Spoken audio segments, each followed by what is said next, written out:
Sering ngerasa jompo padahal baru umur 30-an? Hati-hati, bisa jadi itu bukan faktor U, tapi sinyal bahaya dari tubuh kamu. Halo Mas, balik lagi sama aku, Dr. Wani. Jujur deh, siapa di sini yang ngerasa gairahnya lagi drop banget? Nggak cuma gairah buat ngejar target kerjaan yang numpuk, tapi bahkan gairah sama pasangan pun rasanya ikutan redup. Di video kali ini, aku mau ajak kamu deep talk sedikit tentang kenapa kita para milenial sering banget ngerasa lowbat luar dalam. Rasanya kayak baterai HP yang udah bocor, baru dicas bentar, udah merah lagi. Kita bakal bedah bareng-bareng ya, apakah kondisi loyo yang kamu rasain ini beneran karena faktor usia yang udah nggak lagi muda, atau sebenarnya tubuh kamu lagi teriak karena disiksa sama tekanan kerjaan dan stres yang nggak ada habisnya. Penting banget buat kamu tahu bedanya, karena urusan loyo ini bukan cuma soal capek fisik biasa, tapi berkaitan erat sama kesehatan reproduksi dan kualitas hidup kamu ke depannya. Yuk, kita kupas tuntas, biar kamu nggak salah diagnosa diri sendiri. Halo Mas, balik lagi sama aku, Dr. Wani. Kita masuk ke bagian yang paling penting buat Mas pahami ya, supaya nggak gampang self-diagnose atau malah makin stres. Jadi gini Mas, secara medis, tubuh kita itu punya sistem alarm otomatis yang super canggih.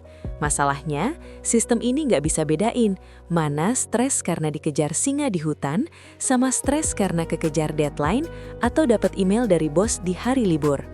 Buat tubuh Mas, stres tetaplah stres.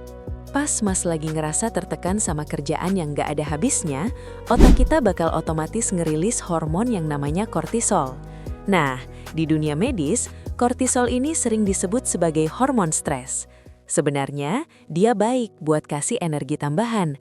Tapi, ada efek sampingnya nih kalau kadarnya terlalu tinggi dalam waktu lama. Mas perlu tahu, kortisol ini ibarat musuh bebuyutan bagi hormon reproduksi kita, terutama testosteron.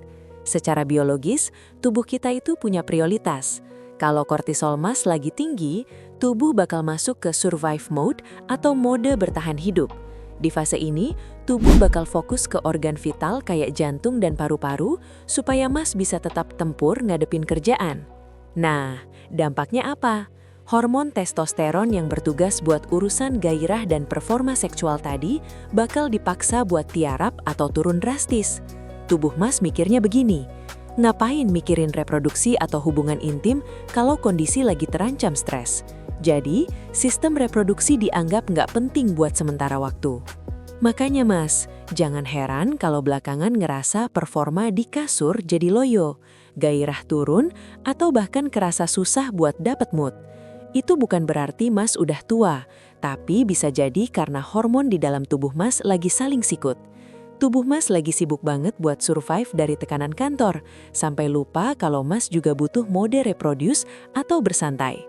Aku jelasin pelan-pelan ya Mas, gimana caranya supaya hormon ini nggak saling hantam terus-menerus di dalam tubuh kamu. Nah, mungkin sekarang Mas lagi mikir, terus cara bedainnya gimana dok? Apa benar ini karena aku udah mulai tua atau memang kerjaan aku yang udah keterlaluan? Sebenarnya cara bedainnya gampang kok Mas. Secara medis, coba deh kamu ingat-ingat lagi. Kalau Mas ngerasa loyo banget di kantor, tapi pas diajak mabar bareng teman atau tiba-tiba ada jadwal konser band favorit dan Mas ngerasa kuat-kuat aja, bahkan sanggup begadang semalaman, itu tandanya Mas cuma capek fisik biasa. Energi kamu sebenarnya masih ada, cuma emang lagi habis aja dipakai buat kerja. Tapi, ceritanya bakal beda kalau Mas udah mulai ngerasa sinis sama kerjaan. Kamu mulai ngerasa hampa, ngerasa apa yang dikerjain gak ada gunanya, atau yang paling kerasa adalah Mas mulai males banget buat deket-deket atau bahkan sekadar disentuh sama pasangan. Kalau udah di tahap ini, itu sinyal merah ya Mas. Di kondisi ini, kadar kortisol atau hormon stres di dalam tubuh Mas lagi berantakan banget. Ibarat komputer, otak kamu lagi masuk ke safe mode. Otak Mas lagi berusaha memproteksi diri dari burnout yang lebih parah dengan cara mematikan fungsi-fungsi yang dianggap nggak penting buat bertahan hidup saat itu. Dan sayangnya, fungsi reproduksi atau gairah seksual itu yang biasanya dikorbankan duluan. Jadi, aku mau Mas paham kalau ini bukan soal umur yang makin tua. Ini soal sistem saraf kamu yang udah teriak-teriak minta tolong karena terus-terusan dipaksa di mode siaga tanpa ada waktu buat cooling down. Tubuh Mas itu pintar. Dia lagi ngasih kode kalau mesinnya butuh istirahat total, bukan cuma sekadar tidur 2 jam terus lanjut kerja lagi. Tenang Mas, aku punya solusinya. Coba lakuin 3 langkah ini biar gairah kamu bisa balik lagi. Pertama, Mas harus mulai pasang mode deep work. Mas tahu kan, multitasking itu sebenarnya bikin otak kita capek luar biasa. Kalau otak kamu udah hang karena ngerjain banyak hal sekaligus, dia nggak bakal punya energi sisa buat urusan gairah. Jadi, coba fokus ke satu kerjaan tanpa gangguan dalam satu waktu. Saat otak nggak terlalu korslet, energi kamu bakal lebih stabil. Kedua, ini penting banget. Stop cek email atau aplikasi chat kantor setelah jam 7 malam. Mas perlu kasih ruang buat sistem saraf kamu untuk benar-benar istirahat. Kalau pikiran kamu masih di kantor sampai mau tidur, sistem saraf kamu bakal tetap di mode siaga, dan itu yang bikin libido kamu jadi mati suri. Kamu butuh waktu buat merasa tenang, supaya gairah itu bisa bangun lagi secara alami. Ketiga, coba perhatiin asupan magnesium atau cek kadar vitamin D kamu. Mas tahu nggak? Kebanyakan milenial pekerja itu paling sering kekurangan 2 zat ini karena jarang kena matahari dan terlalu stres. Magnesium itu ngebantu otot-otot kamu supaya lebih rileks, sedangkan vitamin D itu sebenarnya kunci utama supaya hormon seksual kita tetap on fire. Kalau 2 zat ini kurang, mesin tubuh kamu bakal susah banget buat diajak gaspol. Coba mulai dari 3 hal ini aja ya Mas.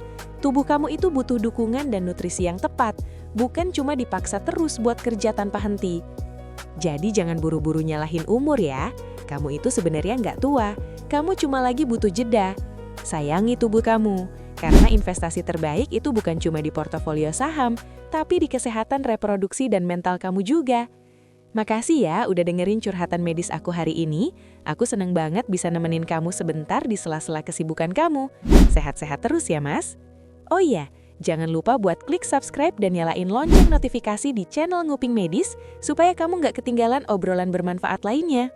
Aku Dr. Wani pamit dulu ya. Sehat selalu, tetap semangat, dan jangan lupa buat istirahat hari ini.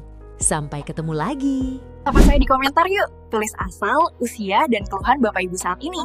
Jangan lupa klik subscribe agar tidak ketinggalan info medis terbaru.